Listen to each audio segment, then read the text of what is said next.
Hello. Hi hello. Am I audible? Yeah sure. हाँ। Okay, बताइए। कैसे? I am good. आवाज आ रही है मेरी? हाँ, आ रही है, बताइए। हाँ, मेरा ये मेजर स्टेक था आवास में, और इज माई ट्रिप, और ये एक बाबा फूड करके कंपनी है, छोटी छोटी माइक्रो कैप कंपनी है, और एक उमा एक्सपोर्ट। ये चार में मेरा अभी सबसे ज्यादा एक्सपोजर है, इस चार में। अच्छा, अभी आप क्या करते हैं? नहीं, हमारा बिजनेस है टेक्सटाइल का, फैमिली बिजनेस ओके, तो आप बिजनेस में इन्वॉल्व हैं अभी। तो स्टॉक मार्केट में आप पार्ट टाइम है या फिर फुल टाइम अभी? Part time. है। 50-50 कह सकते हो। मेजरली इंटरेस्ट तो स्टॉक मार्केट पे ही, अगर मैं बोलूँ तो 60% इधर वेटेज है, 40% बिजनेस पे। अच्छा, मतलब ट्रेडिशनली जो घर वाले कर रहे हैं अभी वो कर रहे हो, बट इंटरेस्ट स्टॉक मार्केट में हाँ, कहीं ना कहीं उसको आगे पीछे करके वाइंड अप करके पूरा पूरा फुल है। टाइम इन्वेस्टर ही बनने का प्लान है। है। हाँ। ओके, तो उसके लिए एक बहुत जरूरी चीज है कि आप एक लेवल पे आ जाएं कैपिटल में। तो अगर आप कंफर्टेबल हो तो आप बता सकते हैं कि आपका पोर्टफोलियो का साइज क्या है? मेरा पोर्टफोलियो का साइज, ऐसे अगर देखूँ तो पूरे फैमिली का ज्यादा हो जाता है, बट हैंडसम बोलूँ तो 2 to 4 CR के आसपास होगा मिनिमम। Okay okay, great. तो इसमें आप पर्सनली कितना मैनेज करते हो, म्यूचुअल फंड्स में कितना है? म्यूचुअल फंड में तो बोलूँ तो म्यूचुअल फंड का तो हमने देखा ही नहीं है, फैमिली वाले का ट्रैक भी नहीं किया है कितना है। बट हाँ, इक्विटी में, डायरेक्ट इक्विटी में 2 CR होगा मिनिमम। ओके ओके, जो आप मैनेज करते हैं। हाँ। ओके, तो और उसमें उसमें ओके, तो उसमें वेटेज जिसका ज्यादा हो, आप उसके वहां से हम स्टार्ट करते हैं तो व्यूअर्स के लिए भी इंटरेस्टिंग होगा देखना। राइट, सबसे ज्यादा वेटेज है मेरा आवास फाइनेंस में। आवास फाइनेंस, आवास होम फाइनेंसिंग करता है, राइट? तो होम हम्म, फाइनेंसिंग में आवास के साथ दो तीन कंपनीज और हैं, एप्टस फाइनेंस हो गया, होम फर्स्ट फाइनेंस हो गया, और इसके साथ कुछ कुछ नई कंपनीज भी आ रही हैं जैसे कि इंडिया शेल्टर फाइनेंस है। बट डिफरेंस क्या है? जो आवास, एप्टस और होम फर्स्ट करते हैं और जो इंडिया शेल्टर और जो नए नए फाइनेंसर्स आ रहे हैं, ये लोग बिजनेस कम्युनिटी को देते हैं। तो बिजनेस कम्युनिटी में कभी बिजनेस अच्छा चलता है, कभी खराब चलता है। तो इन केस ऑफ कि छोटा बिजनेसमैन अगर खराब बिजनेस चलता है तो वहां पर वो डिफॉल्ट कर सकता है।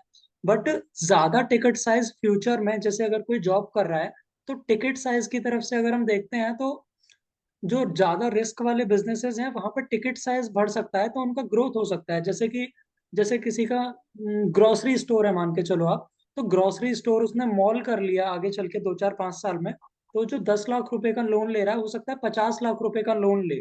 तो जो कंपनी उसको फाइनेंस कर रही है वो 50 लाख रुपए का अच्छा इंटरेस्ट कमाएगी उससे, as compare to a job person. क्योंकि किसी की जॉब में ऐसा नहीं होता कि 10 लाख रुपए की सैलरी से सीधा 50 लाख की सैलरी हो जाए। Over a period of time बढ़ता है, लेकिन 10 12 15% से इंक्रीमेंट होता है। तो आप अगर सेफ्टी की साइड देखें कि जैसे कोविड हुआ था हमारे यहाँ, तो कोविड जब हुआ था तो काफी सारी कंपनीज को प्रॉब्लम आई थी रीपेमेंट की, तो उसमें मेनली बिजनेसेस और जॉब दोनों इम्पैक्ट हुए थे। बट अगर कुछ ऐसा होता है जिसमें बिजनेस इम्पैक्ट होता है और जॉब इम्पैक्ट नहीं होता है, तो जो इंटरेस्ट कंपनी लेती है और जो रीपेमेंट होता है लोन का, उसमें डिफॉल्ट करने का चांस बिजनेसमैन का ज्यादा होता है। तो मेरे को जो कंपनी अच्छी लगती है इन तीनों में से, आवास, एप्टस और होम फर्स्ट, ये लगभग लगभग एक ही तरह का लोन करते हैं, हाउसिंग लोन करते हैं। इसमें मुझे होम फर्स्ट लगता है डोमिनेट कर रहा है बिकॉज ऑफ द ग्रोथ, कि उसका ग्रोथ जो है वो आवास और एप्टस से ज्यादा है।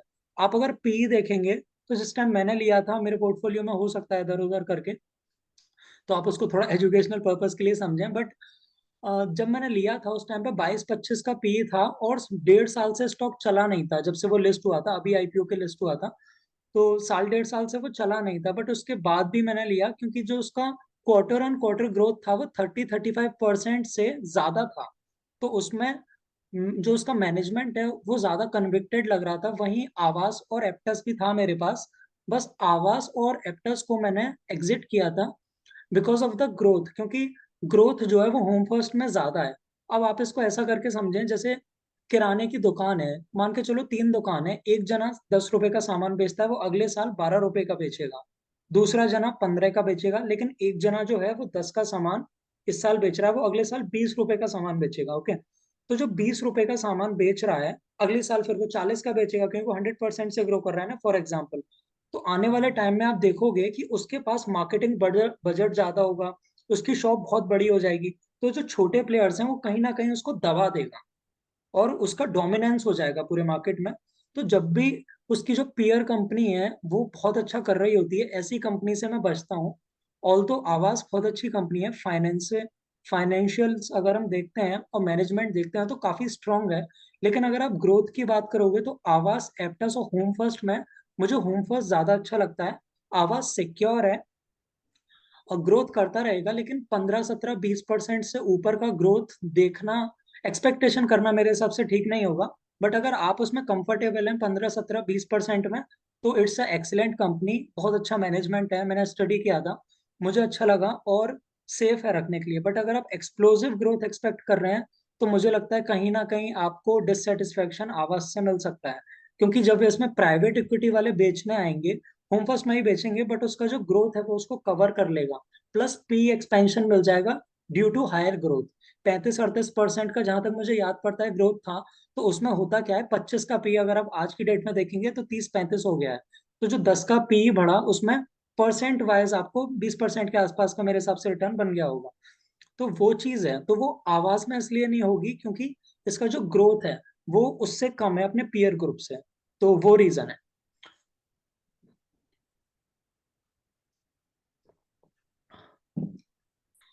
इसके अलावा और कोई स्टॉक? हाँ, इज माई ट्रिप। इज माई Trip, Ease Trip Ease, planner. Sorry. Ease Trip planner. हाँ, Easy trip planner, is my Trip, दो ही नाम है, दोनों नाम है उसके एक्चुअली। हाँ।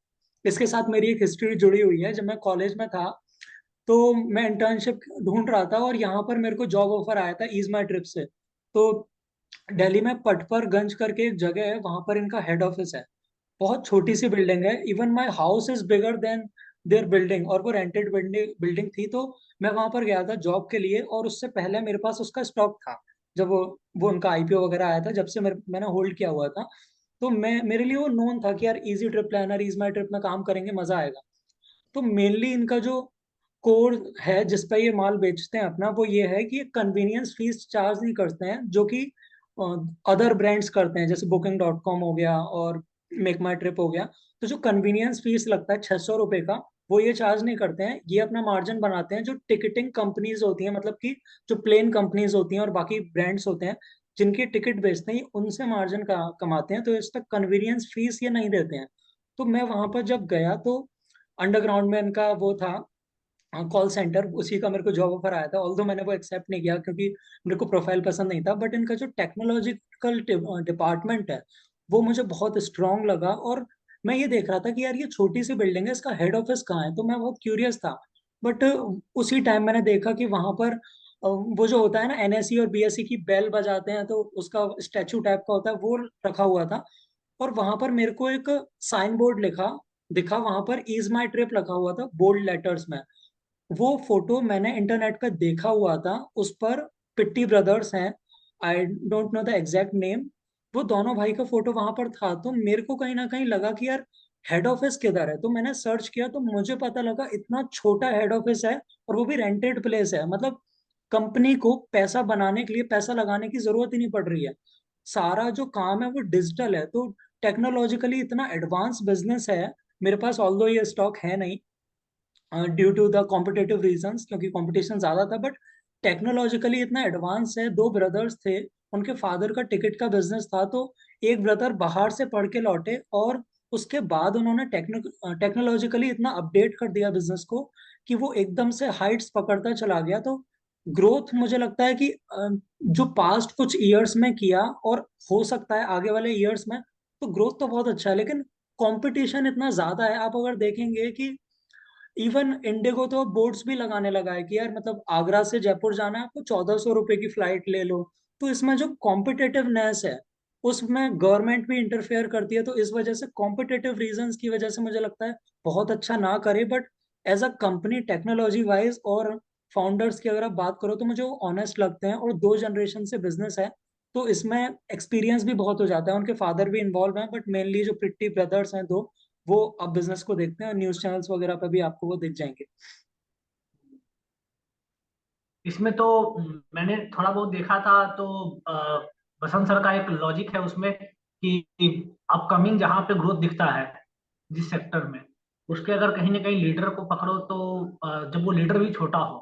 तो मैंने जाकर देखा तो इसके तो ऑलरेडी कंपटीशन में मेक माई ट्रिप है, जो कि यूएसए बेस्ड कंपनी है, और वो ऑलरेडी है, और भी एक कंपनी बुकिंग है, ये सारे हैं। तो कंपटीशन तो है ही, बट मैं जो देख रहा हूँ कंपनी का कि एसेट लाइट बिजनेस मॉडल है, पैसा लगता है नहीं, आरओई अच्छा बना रहे हैं ये लोग। हाँ, वही बिजनेस, चीज मैं बोल रहा था आपसे। और उसके साथ क्या है, सेल्स ग्रोथ भी आ रहा है, तो कहीं ना कहीं मुझे लगता है कि इसको ग्रोथ में प्रॉब्लम नहीं आएगा। अगर मैं क्या लॉजिक से लिया हूँ कि ऑलरेडी स्टॉक जो है वो हाफ हो गया है, जो प्राइस था ऑलरेडी शेयर का उसका हाफ हो गया है। तो मैं जो लॉजिक से लिया हूँ कि कोई भी कंपनी, मेरे आप मैक्सिमम शेयर देखेंगे, सब सब जो है शेयर वो आधे आधे दाम पे है। तो मैं क्या लेता हूँ कि स्टॉक ऑलरेडी 50 टाइम्स गिर चुका है, करेक्शन हो चुका है। तो फिफ्टी अब परसेंट करेक्शन की और अब करेक्शन की और स्पेस नहीं बचता। आवास में भी सेम 50% से ज्यादा गिर चुका है, ऑल टाइम हाई से नीचे। तो मैं क्या देखता हूँ, स्टॉक अगर कंपनी की आरओई अच्छी है, बिजनेस मॉडल अच्छा है, और स्टॉक ऑलरेडी 50% डाउन है, तो वहां से 50% डाउन होने का मतलब हुआ कि टॉप से 75% डाउन हो जाना। ये अक्सर क्रैश के टाइम पे होता है, और नॉर्मल फेज में ऐसा होता ही नहीं है। और क्रैश के टाइम पे भी हर कंपनी में ऐसा नहीं होता है। तो मैं क्या देखता हूँ कि अगर कंपनी 50% डाउन है, और मैं ओवर वैल्यूड नहीं लिया हूँ, डी मार्ट टाइप का 100 से ज्यादा पी पे जो अटक सकता है, ऐसी कंपनियां ना लिया हूँ, तो वो शेयर कम से कम अपना न्यू ऑल टाइम हाई को वो कहीं ना कहीं वो एक बार री अटेम्प्ट मारेगा। तो न्यू ऑल टाइम हाई को मैं ये नहीं बोल रहा हूँ वहां से, क्योंकि आपको भी पता है ग्रोथ जो है वो कंस्टेंटली बेस पे उतना तो आ नहीं सकता है। तो आवास हो गया, ये सब हो गया, तो उसमें क्या है, एक अपने न्यू ऑल टाइम हाई को जैसे ही री अटेम्प्ट मारेगा, मेरा जो पैसा है वो डबल हो जाएगा नीचे से, क्योंकि मैं ऑलरेडी आधे दाम पे लिया हूँ। तो वो लॉजिक के साथ मैं लेता हूँ, क्योंकि मेरे को ऊपर लेने में प्रॉब्लम ये आता है कहीं पी कॉन्ट्रैक्शन ना हो जाए, या ये प्रॉब्लम लगता है, क्योंकि एक साइड जो है वो मैं भी आप ही की तरह कॉन्सेंट्रेट करके काम करता हूँ। मेरा स्टॉक जो है वो मेजरली, वो जो नाम ज्यादा दिख रहा है, बट मेरा मेजर स्टेक 4-5 में ही होता है। Okay, okay. तो ऐसे करके मैंने वो लॉजिक के साथ लिया। तो आपका क्या व्यू है इसके ऊपर? अब जब भी हम गिरते हुए स्टॉक को लेते हैं तो we have to be very aware कि वो जब गिर रहा है तो उस टाइम पर जो उसके पियर्स हैं, उसके जैसी और कंपनीज हैं, वो नहीं गिर रही हैं, अकेला वो गिर रहा है, तो there is something news which which needs to come out.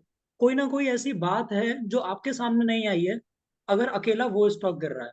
अगर उस सीरीज के मतलब उसके जो पियर्स हैं वो सारे गिर रहे हैं एक साथ, और मार्केट भी गिर रहा है, देन देयर इज अपॉर्चुनिटी। अब आपको पता है कि कंपनी की ग्रोथ 15-20%, 30-35% है, और स्टॉक गिर के प्राइस आधा हो गया है, क्योंकि इंटरनेशनल जो मैक्रो इकोनॉमिक्स है, मैक्रो एनवायरमेंट में प्रॉब्लम है। और यहाँ पर ये वाला सेक्टर है, इसके सारे स्टॉक्स करेक्ट किए हैं, क्योंकि बुल रन थोड़ा थोड़ा जा रहा है और मैक्रो कोई प्रॉब्लम है, तो अब आप पकड़ लो। लेकिन अगर आपके पीयर ग्रुप्स न्यू हाईज बना रहे हैं और आपका स्टॉक न्यू लोज बना रहा है, उस टाइम पे अगर आपने लिया, तो मुझे लगता है there is something which need to come out. कोई ना कोई एक ऐसी न्यूज होगी जो आपको नहीं पता है। तो अगर आप ले रहे हैं तो मेरे हिसाब से मैक्रो प्रॉब्लम चल रही है, पूरा मार्केट गिर रहा है, सस्ता मिल रहा है, मैं भी पकड़ता हूँ। बट अगर आपकी ही वो वाली कंपनी गिर रही है, तो there is something which need to come out. कोई ना कोई ऐसी चीज है जो आपके सामने नहीं आई है, आप जब खरीद लोगे और वो और गिरेगा। जनरली जो गिरता है, मार्केट ना गिरने पर बता रहा हूँ, वो और गिरता है, तो उसको लेते time we have to be very aware कि हमारी पीयर कंपनीज भी साथ में गिरे, या फिर मैक्रो कोई ना कोई प्रॉब्लम हो, कहीं किसी ने किसी को किडनैप कर दिया, या फिर कुछ मतलब कुछ मैक्रो हो रहा हो कि किसी ने बम फोड़ दिया, कुछ ना कुछ कर दिया। तो ऐसा कुछ ड्रामा नौटंकी टाइप का इंटरनेशनली होता है, तो सस्ते में शेयर मिलता है जब लोग भाग रहे होते हैं। जनरली सस्ता नहीं मिलता है। तो जिस टाइम पे आपने लिया, ऑब्वियसली उस टाइम पे मैक्रो एनवायरनमेंट में प्रॉब्लम थी, मैंने भी होम फर्स्ट को पकड़ लिया था उसी टाइम पे, और मैंने आवास को सेल किया था due to less growth than Home First. Home First उसी के बगल में खड़े होके 48 आवर्स में बता देता है हम आपका लोन करेंगे या नहीं करेंगे, बहुत एग्रेसिवली ग्रो करता है। इस वजह से ऑब्वियसली रिस्क उसमें ज्यादा है, आवास में इतना रिस्क नहीं है, क्योंकि मैनेजमेंट इज स्ट्रॉन्गर। बट मुझे वहां पर कन्विक्शन था, और मैं जब भी इन्वेस्ट करता हूँ तो मैं ये देखता हूँ कि जो मेरे साथ की, मेरे बगल वाली कंपनी है, वो मुझसे ज्यादा ग्रो ना करे। मतलब हमारे ऐसा होता है ना कि बगल वाला वैगनार लेके चला रहा है, तो हम ऑल्टो चला लेंगे, लेकिन अगर पड़ोसी होंडा सिटी ले आया, तो अब मेरे को भी चाहिए गाड़ी, तो वो वाला रहता है थोड़ा दिमाग में। तो वो चीज था। Right, right. और थर्ड मेरे पास है उमा एक्सपोर्ट, उस पर क्या व्यू है आपका? ओमा एक्सपोर्ट, लेट मी चेक, मैंने अभी चेक किया था। ओमा एक्सपोर्ट। ओ, ओमा एक्सपोर्ट ही खुला पड़ा है मेरे पास। ग्रोथ कुछ एक्स्ट्रा ऑर्डिनरी तो नहीं लग रहा मेरे को ना, साइड बाय साइड चल रहा है। और मैं थोड़े इंपोर्ट एक्सपोर्ट वाले स्टॉक्स में थोड़ा बचता हूँ, क्योंकि इसमें गवर्नमेंट इंटरफेरेंस रहता है। तो मुझे लगता नहीं कि इसमें ज्यादा अगर आप एलोकेट करोगे, या तो आपको नॉलेज हो, आप गुजरात से हैं तो मेरे हिसाब से आपको नॉलेज होगा इंपोर्ट एक्सपोर्ट का मेरे से बेटर, मैं तो आगरा में रहता हूँ। तो अगर आपको डोमेन एक्सपर्टीज है तो आप देख सकते हैं, अदरवाइज ग्रोथ देख के मेरे को लगता नहीं कि इसका कुछ एक्स्ट्रा ऑर्डिनरी रिटर्न बन सकता है।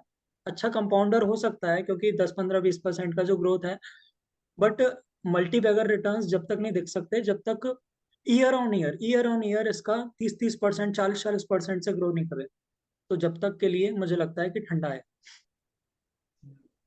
और इसमें देखेंगे कि पी जो है वो ऐसी, अभी एक कंपनी लिया है, इसका एक बाबा फूड हो गया, और ये उमा एक्सपोर्ट का पी 10 है। तो पी कॉन्ट्रैक्शन का इसके बाद भी चांस होता है क्या, अगर हम 10 12 कितना की पी है पी पे अभी? ले रहे हैं? हाँ। पी कितना है अभी ओमा एक्सपोर्ट का? उमा एक्सपोर्ट का पी 10 12 के आसपास था, मैंने देखा।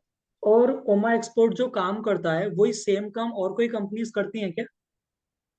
हाँ है ना, अदानी भी तो कहीं ना कहीं ये सब चीजों में, अदानी एंटरप्राइजेज है, वो तो आप सबसे आप बड़ा किंग है। आप अदानी को थोड़ा सा साइड रख दो, वो बहुत रिस्की चीज है। और आप ये समझ लो, मैं पॉलिटिकल बात करना नहीं चाहता, बट अडानी जी के जो शेयर्स हैं उनका जो पी वैल्यूएशन है वो प्रॉफिट के बेस पे नहीं आता है, वो हाइप के बेस पे आता है। तो आप अगर, मैं बात आपको बताने को ये ट्राई कर रहा हूँ कि ओमा एक्सपोर्ट के बगल में अगर लेट्स से शालू एक्सपोर्ट कोई कंपनी है, और वो वही काम करती है जो ओमा एक्सपोर्ट करता है। अब आप पी देखें, अगर वो 50 के पी पे बिकता है और दोनों का सेम ग्रोथ है, तो इसका भी पी एक्सपेंशन हो सकता है। या तो उसका ग्रोथ ज्यादा होगा तो पी ज्यादा होगा। अगर उसका उससे ज्यादा इसका ग्रोथ है, और इसका ग्रोथ नया नया आना शुरू हुआ है और इसका पी कम है, तो over a period of time अगर ग्रोथ चलता रहा 2 3 क्वार्टर, तो इसका भी पी उसके जैसा हो जाएगा। तो लेट्स से आपने 10 15 के पी पे ले लिया और 50 60 का पी बन गया, तो 4 5 टाइम्स आपका पैसा बन जाएगा। और जो 4 5 टाइम्स तो बनेगा ही, बट अगर 35% का ग्रोथ 2 साल चल गया, तो रूल ऑफ 72 बोलता है कि आपका 2 साल में डबल होगा। तो जो आपका 5 गुना पैसा बना है, उसमें ईपीएस ग्रोथ की वजह से वो पी आधा हो जाएगा, 25 का हो जाएगा। तो जब वापस वो 50 का बनाएगा, तो आपका 10 टाइम्स पैसा बन जाएगा, 10 गुने हो जाएंगे। तो मैं उस तरह के स्टॉक्स पकड़ता हूँ, अब समझ रहे हैं? तो इसमें वो चीज, ईपीएस एक्सपेंशन भी मिले और पी का भी एक्सपेंशन। पी एक्सपेंशन मुझे ओमा एक्सपोर्ट में इसलिए नहीं लगता क्योंकि इसका जो ग्रोथ है वो एक्सप्लोसिव नहीं है, इसका ग्रोथ नॉर्मलाइज ग्रोथ है। पी एक्सपेंशन हमेशा जब होता है जब आपका जो ग्रोथ है वो 25 30 35% हो, मतलब 25% से नीचे ग्रोथ है तो वो नॉर्मल है। ऐसी 6 7 हजार कंपनीज हैं पूरे स्टॉक मार्केट में जिनका ये ग्रोथ है। अब extra ordinary growth, 30% growth, 35% growth, 40% growth, ऐसे जब ग्रोथ होते हैं, जब 80 80 90 90 का पी बनता है, जैसे डीमार्ट होगा। और एक है बाबा फूड करके, एक छोटी कंपनी है, 100 150 करोड़ की कंपनी। बाबा फूड्स का टर्न अराउंड था, जस्ट अ सेकेंड।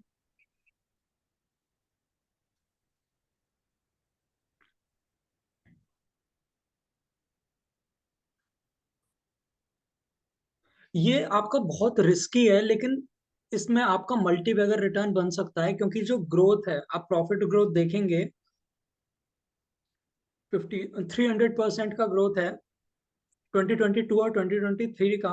इसके अलावा क्वार्टरली तो शायद इसका मिल नहीं रहा है मुझे, अवेलेबल नहीं है, ऑनलाइन वेबसाइट पर जाके कहीं ढूंढना पड़ेगा। आप, अगर इसका आपको मैनेजमेंट समझ में आ जाता है कि क्या कर रहे हैं कैसे कर रहे हैं, तो जो टॉप लाइन ग्रोथ है वो भी आपका 80 90% है, और बॉटम लाइन ग्रोथ भी अच्छा खासा है। एकदम से बॉटम लाइन ग्रोथ इसलिए बढ़ता है क्योंकि जैसे बिजनेस बड़ा होता है तो सैलरीज नहीं बढ़ती हैं। कोई मैनेजर है, आपका ट्रक जा रहा है, तो ट्रक अगर एक बार जा रहा है, तो अगर वो 2 चक्कर 3 चक्कर भी लगाएगा तो खाली फ्यूल कॉस्ट बढ़ता है। अब इसमें बाबा फूड्स क्या, प्रोडक्ट्स क्या है इनके? बेसिकली ग्रोसरी ये लोग बनाते हैं, जैसे आटा हो गया, मैदा, सूजी, इस ये टाइप वही का वाला जो है क्या जो प्रोडक्ट है बाबा वो। इलायची बनाते हैं? नहीं नहीं नहीं नहीं, ये अलग है। फूड के रिलेटेड ये ज्यादा मेनली बनाते वीट, हैं। वीट रिलेटेड आशीर्वाद आटा। एक कंपटीटर है ओके ओके। इसका मेजर कंपटीटर आशीर्वाद आटा है।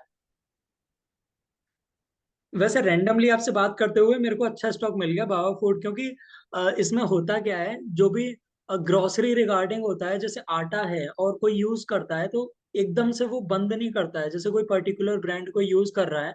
तो जो जितने भी ग्रोसरी कंपनीज होती हैं उसमें इतना एक्सप्लोसिव ग्रोथ जनरली मिलता नहीं है, 10-12-15% का ग्रोथ मिलता है, बट इसका बेस बहुत छोटा है। तो छोटे बेस से बड़ा होना इजी होता है एज कम्पेयर टू कि वो आधे इंडिया में माल बेच रहा है, फिर वो 200% से ग्रोथ नहीं कर सकता क्योंकि इंडिया के बाहर जाना पड़ेगा, और उसमें फिर बहुत सारे क्वालिटी स्टैंडर्ड्स और रेगुलेशंस आ जाते हैं। तो मेरे को ये स्टॉक अच्छा लगता है। अब ये अगर चीप अवेलेबल होगा, जस्ट अ सेकंड, तो और अच्छा रह जाएगा। बाबा हाँ फूड्स। चीप ही है। पी वैल्यूएशन कितना है इसका? अभी तो मुझे ध्यान नहीं, मेरे को नंबर याद नहीं रहते बेसिकली। मुझे बट भी हाँ याद नहीं दस, रहते, इतने सारे देखते हैं हाँ हम। 10-20 के पी के बीच में ही होगा। 10 से 20 के बीच में होगा। बाबा फूड्स जीरोधा पे दे रखा है 21.5। ओके, 100 करोड़ की कंपनी है, एक्सप्लोसिव ग्रोथ है, मल्टी बैगर रिटर्न्स बन सकते हैं, और मैं एजुकेशनल पर्पस के लिए बोल रहा हूँ। तो मेरे को तो बहुत अच्छा लग रहा है, मतलब अगर कोई रिस्क लेना चाहता है रियली तो उसके लिए बहुत अच्छी अपॉर्चुनिटी है, और मुझे लगता है कि भाई बनेंगे रिटर्न, क्योंकि सिंपल सी बात है, जहां पर ग्रोथ है और जहां पर सेक्टर सेक्टर में गिरने का चांस नहीं है, क्योंकि आटा कोई ऐसी चीज नहीं है जिसको रेंडमली आप बेच सकते हो नंबर्स फज करके। अब इसमें ये देखना पड़ेगा कि छोटी कंपनी है तो इसमें है ना, शॉर्ट टर्म ऑपरेटर्स वगैरह ऑपरेट कर सकते हैं। 100-200 करोड़ की कंपनी कोई वैल्यू नहीं होती ऑपरेट करने के लिए, चार जने मिलकर ऑपरेट कर देंगे। और इवन अगर बसंत सर जितना वेल्दी कोई हुआ, बसंत सर तो ऑनेस्ट है, लेकिन अगर उतने उनके जितना कोई वेल्दी हुआ तो वो 2 मिनट में ऐसे ऑपरेट कर देगा। तो अगर लॉन्ग टर्म के लिए देखें तो मेरे हिसाब से 4-5 साल में जो 40-50 गुने शेयर होते हैं वो ऐसे ही होते हैं इनिशियली, इतने ही चीप। ऑल दो इसमें रिस्क इन्वॉल्व है, आपका पैसा आधा भी हो सकता है, और हो सकता है कि 90% तक स्टॉक गिर जाए इन केस की अगर कोई नंबर फर्ज हो। बट आटे और इसके बिजनेस में नंबर फर्ज मुश्किल से होते हैं, टेक्नोलॉजी और एआई के नाम पर ज्यादा जल्दी फर्ज होता है। बताइए नेक्स्ट स्टॉक। हाँ, तो इसमें मैंने क्या ऑब्जर्व किया बाबा फूड में मेरा, कि इसमें कंपनी का साइज बहुत बेस छोटा है।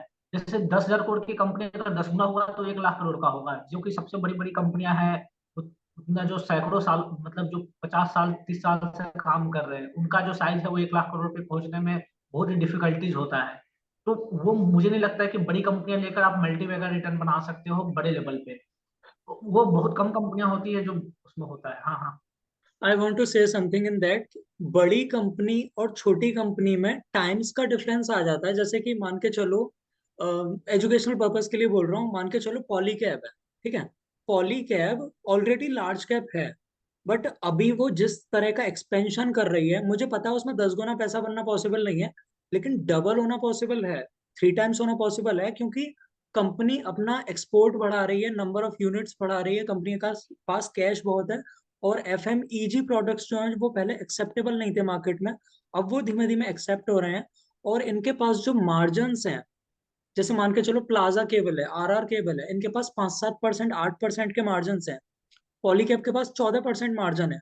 तो वी कैन नॉट से कि मैं प्लाजा केबल ले लूं और मैं पॉलीकैब को पीछे छोड़ दूं, आपके पास मार्जिन ही नहीं है, आप एक्सपेंड कैसे करोगे? कॉपर लगता है वायर बनाने के लिए, फैक्ट्री लगती है। असेट लाइट बिजनेस नहीं है, असेट हैवी बिजनेस है। असेट लाइट बिजनेस हो टेक्नोलॉजी रिलेटेड, तो आप कहीं रेंट पे जगह लेके 4 लोग कंप्यूटर लेके बैठा दिए, वो कोडिंग कर रहे हैं, वहां पर आपका पैसा नहीं फंसेगा।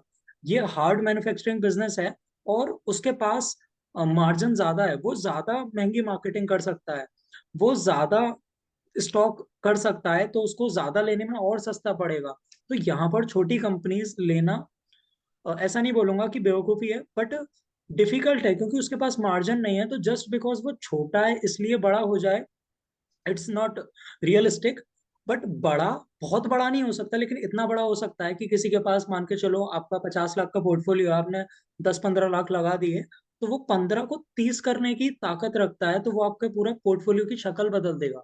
और लार्ज कैप है तो रिस्क भी, डाउन साइड प्रोटेक्शन है, कि मतलब क्या होगा, ज्यादा से ज्यादा पी कॉन्ट्रैक्ट हो जाएगा, कंपनी तो बंद नहीं हो जाएगी क्योंकि we can see the products. तो वो वाली चीज है। राइट। मेरा भी वही था कि मैं ये जो दो कंपनी है, एक बाबा फूड और एक उमा एक्सपोर्ट, ये आर या पार के लिए मैंने रखा हुआ है कि या तो 70-80% खोने के लिए रेडी हूँ, या फिर 7 8 टाइम लेने के लिए रेडी हूँ, इसमें उस लॉजिक के साथ। बड़ी प्रॉब्लम ये है आर्या पार वाले स्टॉक्स में, मैंने पास्ट में किए हैं आर्या पार वाले स्टॉक्स, इनिशियली मैं करता था। उसमें होता क्या है, एक तो मान के चलो लेट्स से मेरा 1 लाख रुपए का पोर्टफोलियो है, तो आर्या पार वाले पोर्टफोलियो में ना मैं कहूंगा भाई 5,000 लगा के देखते हैं, अगर ये 10 गुना हो गया तो 50,000 हो जाएंगे। 50,000 तो हो जाएंगे, लेकिन मेरा पोर्टफोलियो सिर्फ 50% ही ग्रो किया और 10 गुना बढ़ गया शेयर।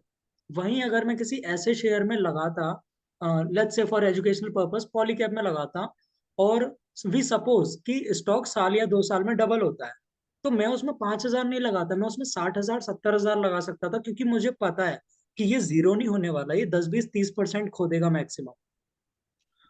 तो वो वाली चीज मेरा रहती मेरा तो क्या है, मैं मिनिमम कोई भी कंपनी में अगर लेता हूँ स्टेक, तो मिनिमम मैं 10 to 20 लाख रुपीज के नीचे मैं लेता ही नहीं, नहीं है। तो फिर मैं इट्स इंटरेस्टेड नॉट नहीं। About 10 20 lakhs, it's about percent. अगर आपका पोर्टफोलियो 10 करोड़ का है तो 20 लाख रुपए कुछ नहीं हुआ। हाँ, वो भी बात सही है। आप, इसीलिए मैं एक और मजेदार चीज बताता हूँ, आप रुपए से जब भी देखोगे ना कि मैं कितने रुपए का ले लूं, आप गलती करोगे। बट अगर आप देखोगे कि मेरे पोर्टफोलियो का परसेंट क्या है, लेट्स से आपने 20 लाख रुपए का लिया और आपका 2 करोड़ रुपए का पोर्टफोलियो है, तो आपका कितना हो गया, 10% हो गया। अब अगर स्टॉक परफॉर्म करता है तो एटलीस्ट आपका 10% से मान के चलो 3 टाइम्स हो गया, तो 30% हो गया। स्टॉक जो 10% था वो 30% हो गया, 20% बेनिफिट आ गया। तो जब आप पूरे पोर्टफोलियो को देखोगे तो आपका पूरा पोर्टफोलियो 20% परफॉर्म कर चुका है। वहीं अगर आपका 20 करोड़ का पोर्टफोलियो फिर आपने 20 लाख का ले लिया, तो यहाँ आपका पोर्टफोलियो सिर्फ 1% है। तो अगर वो 3 टाइम्स 4 टाइम्स 5 टाइम्स हो गया ना, आपके हाथ में सिर्फ 4% आया पोर्टफोलियो का, तो आपको सोच के बहुत अच्छा लगेगा कि मैंने 5 गुने कर लिए। और इतना इजीली होता नहीं है, इतनी रातें आप सोते नहीं हो कि यार क्या होगा कैसे होगा, और आपको पता है पैसा लगा होता है तो कैसा फील होता है मार्केट गिरने पर। उसके बाद सही आपने बात। 5 टाइम्स पैसा बनाया और आपके पोर्टफोलियो का सिर्फ 5% आया।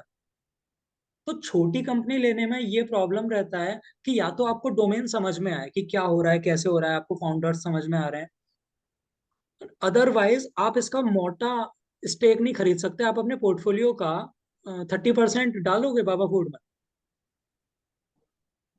30% तो नहीं डाल सकते। तो आप पैसे कैसे कमाओगे? मान के चलो बाबा फूड 5 टाइम्स हुआ, तो 3 5 जा 15, तो 150% का रिटर्न बन गया।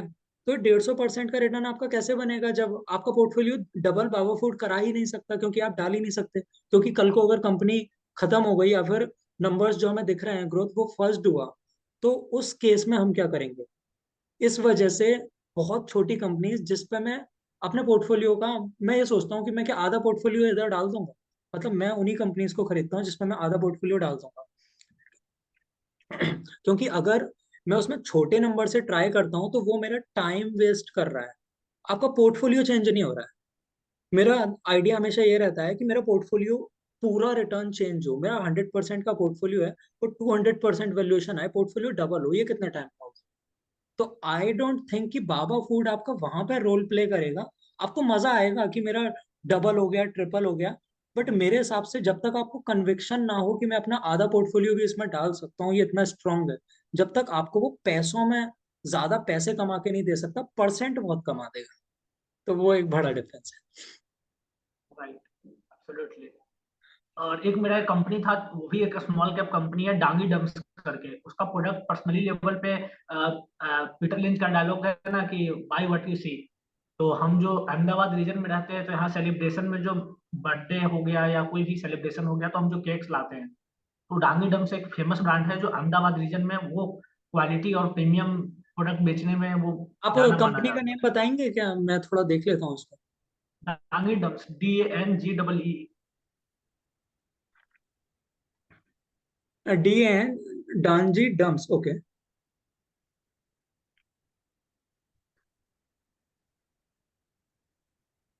एक्चुअली इसका जो 2019 का और 20 का जो रेवेन्यू है, वो उस रेवेन्यू को अभी तक वापस नहीं।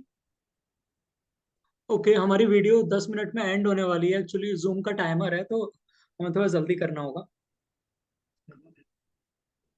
एक्चुअली लॉस मेकिंग है, और जितना ये 2019 और 20 में रेवेन्यू कर रही थी, उतना रेवेन्यू अभी नहीं कर रही है, और कंपनी तो लॉस मेकिंग है ही। तो मुझे लगता है कि थोड़ा सा वेट करना चाहिए कि ये थोड़ा टर्न अराउंड हो जाए, थोड़ा प्रॉफिटेबल हो जाए, और पहले का जो इसका टॉप टॉप लाइन था, रेवेन्यू था, वो वापस आए, क्योंकि देयर इज सम कंपनी जो इसको कहीं ना कहीं मार रही होगी, इस वजह से ये मार्केटिंग में ज्यादा पैसा लगा के और कैसा भी कोशिश करके सरवाइव कर रही है, पुश कर करके।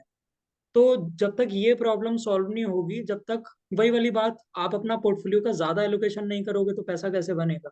तो थोड़ा अगर ये टर्न अराउंड कर जाए तो अच्छा रहेगा।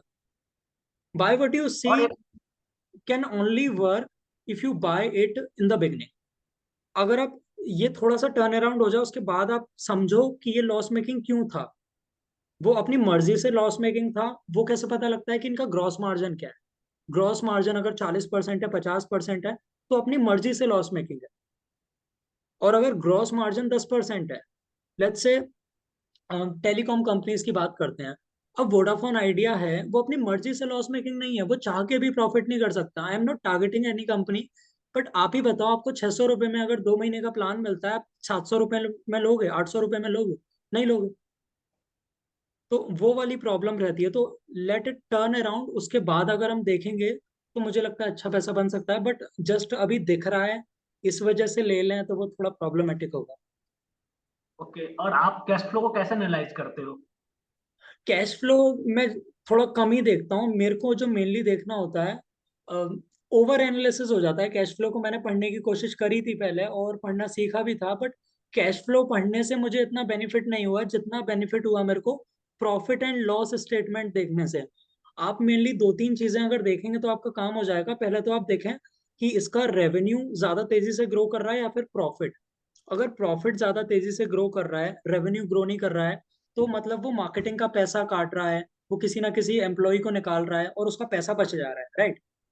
वो निकाल क्यों रहा है, मार्केटिंग में पैसा क्यों नहीं लगा रहा? क्योंकि उसको कहीं ना कहीं ऐसा लगता है कि मार्केटिंग में पैसा लगाने से फायदा नहीं है। फायदा नहीं है इन द सेंस, मैं और माल नहीं बेच पाऊंगा, तो टॉप लाइन नहीं बढ़ेगा। तो लेट्स से 10 रुपए में से आप कितने रुपए कमा लोगे? 2 रुपए, 3 रुपए, 4 रुपए, बट 10 रुपए से ऊपर नहीं कमा सकते ना। तो वो चीज सही मैं बात। देखता हूँ। टॉप लाइन तेजी से ग्रो करना चाहिए। टॉप लाइन ग्रो करने का सबसे बढ़िया एक, मैं आपको एग्जांपल दूं तो, टॉप लाइन जब ग्रो करता है तो वो अगल बगल के जो, let's say there is a vada pav seller, तो जो बंदा सबसे ज्यादा वड़ा पाव बेच रहा है वो बगल वाले की दुकान बंद करा सकता है। अब वो प्रॉफिट कमाए या नहीं कमाए वो बात की बात है। अगर वो ब्रेक इवन पे भी ज्यादा बेच पा रहा है तो अगल बगल वाले भाग जाएंगे कि यार इसी का बिकता है, कोई फायदा नहीं है, फिर उससे मिलते जुलते नाम रखते हैं। आप ऐसा करके देखते होंगे। तो मैं देखता हूँ टॉप लाइन से ये साइड वाली कंपनीज को साइड करे और मार्केट शेयर ग्रैब करे। एक बार साइड वाली कंपनीज खत्म हो गई तो आपके मन मर्जी का पैसा लेगा कस्टमर से, और कस्टमर देगा भी। तो टॉप लाइन बहुत इंपॉर्टेंट है। इसके साथ इक्विटी डाइल्यूट नहीं होना चाहिए। मैंने ज्योति रेजिन्स को सेल किया था, आप चेक करना, मजेदार कंपनी है। ज्योति रेजिन्स को सेल किया था बिकॉज वो अपने जो कैपेसिटी एक्सपेंशन है 4-5x कर रहे हैं उसको, लेकिन उनके पास अभी इतना पैसा नहीं है, तो कहीं ना कहीं वो डाइल्यूट करेंगे। मैंने बसंत सर से इसके बारे में पूछा था, नॉट अबाउट द कंपनी, शायद उन्होंने नाम नहीं लिया होगा, नाम नहीं लिया था, बट उन्होंने कॉन्सेप्ट बताया था कि इक्विटी डाइल्यूट होने के बाद पैसा घर में नहीं आएगा, कंपनी बड़ी होती जाएगी, बट हमारी जेब में पैसा नहीं आएगा क्योंकि ओनरशिप चली गई। और अपकमिंग, अच्छा, पीछे हम अगर फिल्टर लगाते हैं 3 साल का या 5 साल का सेल्स ग्रोथ या अर्निंग ग्रोथ, 20 साल का या 25 साल का, 25%, 20-25%, पिछले 3 साल या 5 साल का, तो वो तो पास्ट है, वो तो परफॉर्मेंस आ चुकी है। तो मेजर जो पैसा बनेगा, मुझे करंट 1-2 क्वार्टर से ही पता चल जाना चाहिए कि आने वाले क्वार्टर्स कैसे आने वाले हैं, या इस कंपनी का यहाँ मुझे रिसर्च करना चाहिए, यहाँ दिमाग लगाना चाहिए। वो कैसे पता करेंगे फिर? बेसिकली इसमें मैं जो देखता हूँ वो ये देखता हूँ, आप देख रहे होंगे मैं बार बार एक ही बात कर रहा हूँ, अगल बगल वाले मुझसे ज्यादा ग्रो तो नहीं कर रहे, पहली चीज। और दूसरी चीज, गवर्नमेंट कहीं ना कहीं कंपनीज में इन्वॉल्व है। आप देखें, अगर होम फर्स्ट चल रहा है तो उसमें भी कहीं ना कहीं जो हमारे ट्रांसपोर्ट मिनिस्टर हैं नितिन गडकरी जी, उन्होंने रोड्स बनाए हैं। लेट्स से आपका गांव में कोई जमीन पड़ी हुई है और आप मुंबई में या फिर लेट्स से दिल्ली में जॉब करते हो, ठीक है, 50 किलोमीटर आगे आपकी कोई जमीन पड़ी हुई है। अगर वहां पर रोड नहीं डला तो आप बोलोगे भाई यही रेंट पे बढ़िया है, वहां कौन गड्ढों में गाड़ी लेके जाएगा। बट वहीं पर अगर आपका रोड बन गया, लाइट्स लग गई, आप बोलोगे यार मेरा प्लॉट पड़ा हुआ है, या तो मैं उसको सेल कर देता हूँ तो कोई और खरीद के बनाएगा, और या फिर मैं ही घर बना लेता हूँ। तो आप घर बनाओगे, आप बोलोगे मुझे हाउसिंग फाइनेंस दो, तो वहां पर क्या आएगा, आवास आएगा, एप्टस आएगा, होम फर्स्ट आएगा। तो ये सारी कंपनीज प्ले में आएंगी। तो कहीं ना कहीं गवर्नमेंट की नजर देखते हैं कि गवर्नमेंट क्या करना चाह रही है। ऑब्वियसली गवर्नमेंट करती है काम वोट के लिए, और काफी सारे पॉलिटिशियंस अच्छे भी हैं, बट नाम लेना ठीक नहीं है, कंट्रोवर्सी हो जाएगी। But okay. मैक्रो, कहीं ना कहीं अगर आप देखेंगे, मैक्रो आपको अंदाजा दे देता है कि मैं क्या करूं। आप देखेंगे कोई कोई कंपनीज जैसे आईटी और फाइनेंस बहुत तेज चलता है इंडिया में, गवर्नमेंट उसको सपोर्ट कर रही है। आईटी कंपनीज बाहर से पैसा कमा के लाती हैं, आईटी एम्प्लॉयज जो पैसा कमा रहे हैं, लाख 2 लाख 5 लाख महीने का, वो उसको खर्च करते हैं। अब आपको देखना है कि कौन सी आईटी कंपनीज पैसा कमा के ला रही हैं इंडिया में, और जो एम्प्लॉयज बैठे हैं उनका लाइफ स्टाइल कैसा है, वो कैसे खर्च कर रहे हैं। वो अपना घर बनाएंगे तो पॉलीकैब का वायर डालेंगे, हेवल्स का डालेंगे। और जो पास्ट में परफॉर्मेंस आई है हेवल्स और पॉलीकैब की, तो पॉलीकैब डोमिनेट क्यों कर रहा है, हेवल्स में कोई कमी है क्या?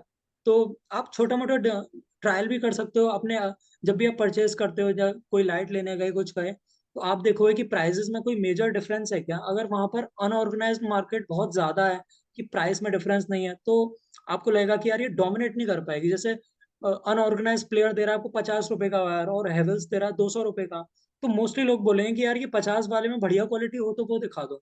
बट आप बोलोगे कि 150 रुपए का लोकल है, 180 का हेवल्स का या पॉलीकैब का है, तो आप बोलोगे कि लोकल दिखाओ भी मत मुझे, आप बांध दो पॉलीकैब का सीधे, क्योंकि there is a trust behind our mind कि ब्रांड है तो ऐसा कुछ नहीं करेगा जिससे इमीडिएट कोई प्रॉब्लम हो जाए। तो वो चीज देखते हैं। और बैक टू योर क्वेश्चन कि आप आगे का कैसे पता लगाओगे, तो एक मोमेंटम बना आ रहा होता है। जो पीछे 25% से ग्रो कर रहा है मैनेजमेंट, और सेम मैनेजमेंट है, तो देयर इज सम स्किल। जैसे मान के चलो आप अपने पोर्टफोलियो में 25-25% रिटर्न बना रहे हो, तो आपके अंदर कोई ना कोई स्किल है, तो आगे भी आप 25% रिटर्न बना सकते हो। मतलब आप एबिलिटी है आपके अंदर। बट अगर कोई पहले गड़बड़ काम करके आया है, जैसे मान के चलो देर इज अ क्रिमिनल, और वो पहले मर्डर करके आया है और दोबारा मर्डर होता है, तो प्रोबेबिलिटी है कि उसने किया होगा, क्योंकि वो गला काटने से पहले सोचेगा नहीं हो। नया बंदा सोचेगा। I am giving crazy examples. तो नो, कोई इशू नहीं है, मुझे लॉजिक समझ में आया। तो आपको उस चीज को देखना है कि उसकी एबिलिटी पता लगती है पास्ट से, और फ्यूचर आपको देखने के लिए थोड़ा सा मैक्रो एनवायरनमेंट देख लो, थोड़ा सा पॉलिटिकल देख लो, आस्पेक्ट गवर्नमेंट का इंटरेस्ट किस चीज में है, वो चीजें उसमें आपको कुछ सेक्टर नजर आ जाएंगे। जैसे मैं बता देता हूँ, आईटी और फाइनेंस इस टाइम बहुत तेजी से भाग रहे हैं। आईटी एक्सपोर्ट होता है, और जो फाइनेंस है, बैंक बैंक, वो पैसा जो कमा के लाते हैं यहाँ कहीं एफडी करेंगे, फिर वो घर बनेगा, ये बनेगा, वो होगा। तो वो सब चीजों में ये चीज फैली हुई है, तो वहां चलता है मेनली। और आप बिजनेस मॉडल कैसे एनालाइज करते हैं किसी कंपनी का? 1.5 मिनट बच्चा है, तो हम रैप अप करने की कोशिश करते हैं इसको, उसके बाद ऑटोमेटिकली वीडियो कॉल कट हो जाएगा।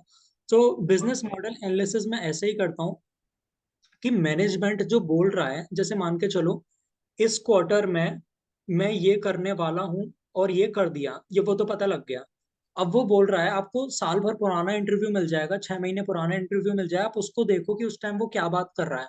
अगर वो बोल रहा है कि हम 20% से ग्रो करेंगे, और उसने ग्रो कर दिया 30% से, तो बढ़िया मैनेजमेंट है, ऑनेस्ट बंदा है। वो बोल रहा है मैं 40% से ग्रो करूंगा, और -20 कर दिया, अब वो कुछ भी बोलता रहे, वो बंदा मेरे लिए चोर है।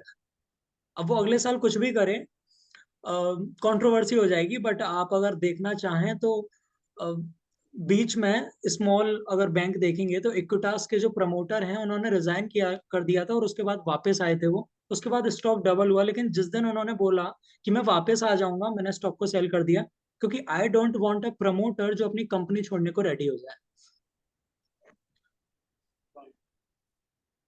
Okay, nice meeting you. आपको कैसा लगा, अपना एक्सपीरियंस बता दो, हमारे पास 1 मिनट से कम है। अरे ऑसम था, बढ़िया। तुम्हारे नॉलेज और व्यू के लिए धन्यवाद। डेफिनेटली मजा आया। Okay, thank you so much. हम। Thank you.